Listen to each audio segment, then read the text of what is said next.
Good afternoon, Chairman Schiff, Ranking Member Nunes, and members of the committee. I testified this morning before the House Judiciary Committee. I ask that the opening statement I made before that committee be incorporated into the record here. Without objection, Director. I understand that this committee has a unique jurisdiction and that you are interested in further understanding the counterintelligence implications of our investigation. So let me say a word about how we handled the potential impact of our investigation on counterintelligence matters. As we explained in our report, the Special Counsel regulations effectively gave me the role of United States Attorney.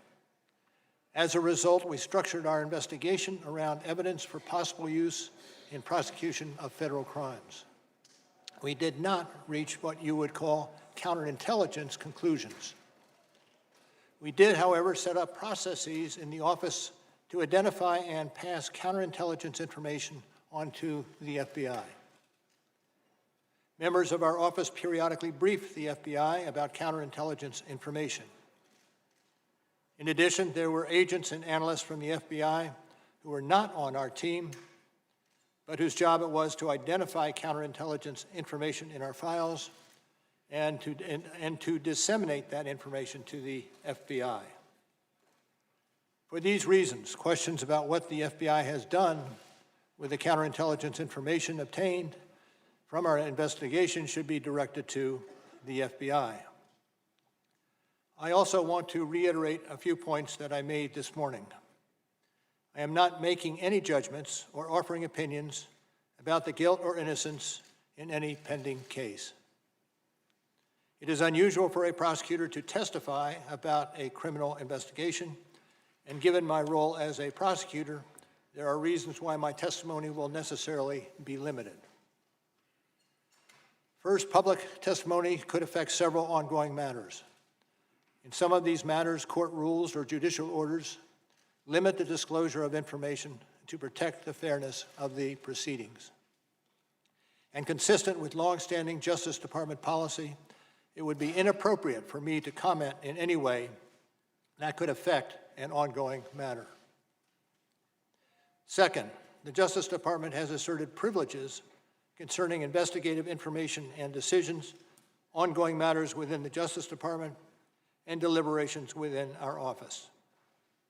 These are Justice Department privileges that I will respect. The Department has released a letter discussing the restrictions on my testimony.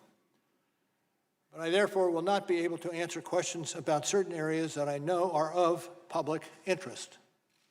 For example, I am unable to address questions about the opening of the FBI's Russia investigation, which occurred months before my appointment, or matters related to the so-called Steele dossier. These matters are the subject of ongoing review by the Department. Any questions on these topics should therefore be directed to the FBI or the Justice Department. Third, as I explained this morning, it is important for me to adhere to what we wrote in our report. The report contains our findings and analysis and the reasons for the decisions we made. We stated the results of our investigation with precision. I do not intend to summarize or describe the results of our work in a different way in the course of my testimony today. And as I stated in May, I also will not comment on the actions of the Attorney General or of Congress.